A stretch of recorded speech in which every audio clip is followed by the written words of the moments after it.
তুই নাকি মা দয়াময়ী শুনেছি ওই লোকের। শুনুন, আমাদের বাড়িতে কুকুর বিড়াল থাকলেও তারাই না, আর কি হিন্দু ধর্মেতে কোনো রকমের ধরো কারো শরীর খারাপ, তাকে তো এখান থেকে হেঁটে নিয়ে যাওয়া সম্ভব নয়, অ্যাম্বুলেন্স আনতে হবে, তাকে বাড়ি থেকে নিতে হবে, তারপরে যাবে।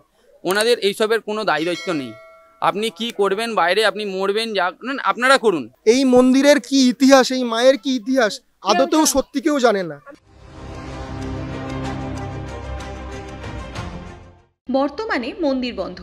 এই বছরের শুরুতেই মায়ের মূর্তি ও শিবলিঙ্গ ও যাবতীয় সব নিয়ে রাতের অন্ধকারে চম্পট দিয়েছেন মন্দির কর্তৃপক্ষ। যে মা নাকি অসংখ্য ভক্তদের আশা পূর্ণ করেছেন, সেই মাকে নির্মমভাবে তিরপল ও দড়ি দিয়ে বেঁধে রাস্তা দিয়ে টানতে টানতে নিয়ে গিয়েছে। বর্তমানে মা কোথায় তার হদিশ নেই কারো কাছে। এমনকি মন্দির ছেড়ে যাওয়ার সময় স্থানীয়দের হাজার অনুরোধেও একটি বারের জন্য মায়ের দর্শন দেয়নি কাউকে।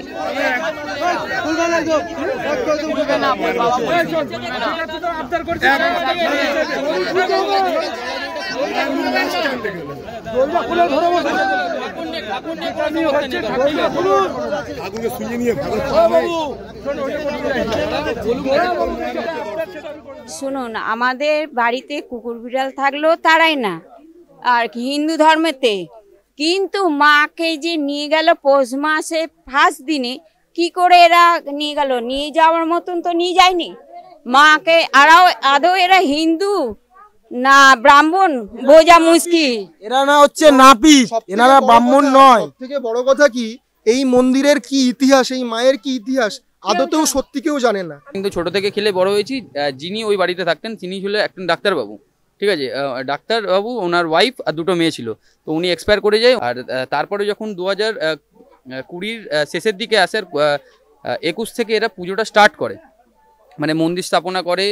তখন তো মন্দির ওরকম কিছু ছিল না, খালি ঠাকুরটাকে এনেছিল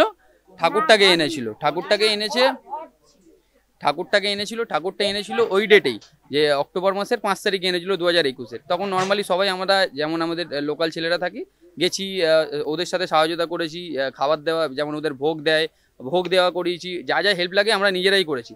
তখন এত প্রচার হয়নি। তারপরেই যখন শুরু হলো এদের 2022 থেকে একটা স্ক্রিপ্ট বানানো হলো, যে ভগবানকে ওরা জাগিয়ে তুললো, যে ভগবান এরকমও আসে, এরকম যায়, অনেক কিছুই তৈরি করেছে। এবার যে ছেলেটা বলছিল তার নাম অর্ণব নস্কর, তার বাবার নাম হলো বরুণ নস্কর ওরফে লালটু নস্কর, যে বলরাম নামে এই মন্দিরের পুরোহিত। সবাই চেনে, যে এত বড় বড় মহিলা, মানে বয়স্ক মহিলা, যার পা ছুঁয়ে নমস্কার করছে, একটুখানি বিবেকেও লাগে না যার, সে হলো ওই বলরামের বাড়িটা হলো এই গলিটাতেই, একদম পাড়ারই ছেলে। এবার ওর হিস্ট্রিটা এলো কিভাবে? ওরা প্রথমে যখন প্রচার করছিল যে আমাদের এখানটাতে মন্দিরটা আছে, 10টা বাচ্চাকে কালেক্ট করেছিল। 10টা বাচ্চাকে কালেক্ট করে 10টা বাচ্চার 10 রকম নাম দিয়েছে, রাম, শ্যাম, অনেক ধরনের নাম দিয়ে ওদের ওই রাম শ্যামের পরে একটা সুন্দরী নাম দিয়ে দিয়েছে, ওটা সারনেম অ্যাড হলো। সেটারও স্ক্রিনশট আছে, যখন এই অর্ণব একটা ফেসবুক অ্যাকাউন্ট চালাচ্ছিল। এবার যখন ওই যে ছেলে বলরাম, এবার হিস্ট্রিটা এখান থেকে বেরোচ্ছে যে এই বাচ্চাগুলো কেন নেই, ওই বলরাম কেন আছে। এই বলরামের কাণ্ড হচ্ছে, ওই যে কৃষ্ণু, ওরা দুজন স্ট্রেট নয়। আশা করছি বুঝতে পেরেছেন স্ট্রেট নয় কেন। এবার বাচ্চারা এই জিনিসটা মেনে নিতে পারে না, যখন ওদের সামনে এত কিছু দেখা যাচ্ছে। বাচ্চারা বলেওছে, এখনও বাচ্চাদের কাছে জিজ্ঞেস করলে ওরা সেটাই বলবে যে ওরা নোংরা নোংরা জিনিস দেখেছে, তাই ওরা প্রোটেস্ট করেছিল। যখন ওরা প্রোটেস্ট করেছে, তখন এদের নামে ধরুন পয়সা নিয়ে, যখন বাচ্চাদের এইসব ব্লেমেই দেবে, যে পয়সা নেওয়া বা প্রসাদ নেওয়া বা এইসব জিনিস নেওয়ার নিয়ম করে এদেরকে সবকে ওই মন্দির থেকে বের করে দিয়েছে। কারণ ওদের স্বার্থ মিটিয়ে গেছে, সবার কাছে প্রচার ছড়িয়ে গেছে যে এইখানটাতে মন্দির আছে। এদেরকে তুলে নিয়ে গিয়ে ভিক্ষা করে, তো কালীঘাটে অবধি নিয়ে গিয়ে ভিক্ষা করিয়েছে। বাড়ির লোক মেনে নেয়নি সেটা। কেন? বাচ্চাদেরকে নিয়ে ভক্তির জন্য যাচ্ছে, সেবা দিচ্ছে, খুব ভালো কথা, কিন্তু কেন গিয়ে ওরকম বাচ্চাদেরকে দিয়ে ভিক্ষা করানো হবে? তখনও মানে নেওয়া গেল, ঠিক আছে, এরা মন্দির চালাচ্ছে। তারপরে যখন ওই প্রচারটা বেরোলো, পপুলারিটি অনেক বেড়ে গেছে। এবার সেটাকে ধরে রাখবে কি করে? একটা মানুষ মন্দির যাবে, পুজো দেবে, ভোগ নেবে, বেরিয়ে আসবে না। এখানটাতে সেটা হতো না। ভোগের লাইন একটা আলাদা, আরতির লাইন আলাদা, পুজো দেওয়ার লাইন আলাদা, যাতে মানুষকে হোল্ড করে রাখে, এখানটাতে ভিড় দেখায়, আরও ক্রাইসিস বাড়ে। ওনাদের ওটা চ্যালেঞ্জ ছিল যে আমরা যেখানে টাকা দেওয়ার দিয়ে রেখেছি, আপনারা যা পারবেন করুন। এবার আমরা আমাদের মতো ছেলে বিশেষ করে ছেলেরা যদি বা কাউকে বলতে যাই, ওনাদের ধুমকি হলো পুলিশ। কিছু হলে তুমি এসে দাদাগিরি করছো, মেয়েদের ওপর কথা বলছো। আরে আমরা পাড়ার ছেলে, আমরা পাস হতে পারছি না, সে যদি লাইনে দাঁড়িয়ে থাকে টাচ হবে আমাকে বলবেই। তো সেটাও কি আমরা বলতে পারবো না যে লাইনটাকে মেনটেন করুন অন্তত? ওনাদের কোনো রকমের এসবের মেনটেন ছিল না, তাও মেনে নিচ্ছি চলুন।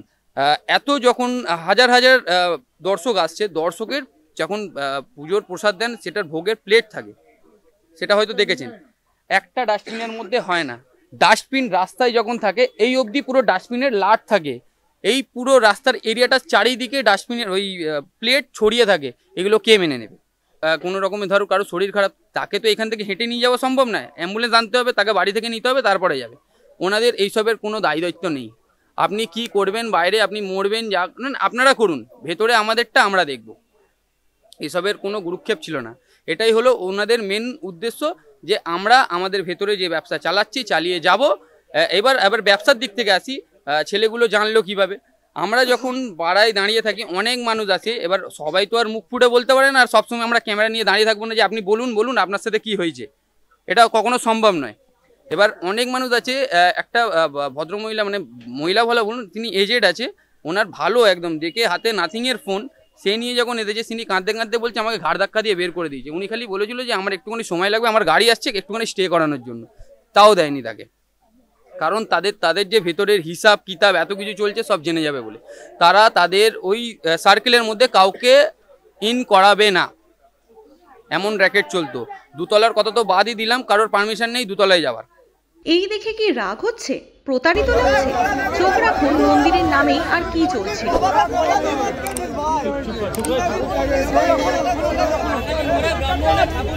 ঠাকুর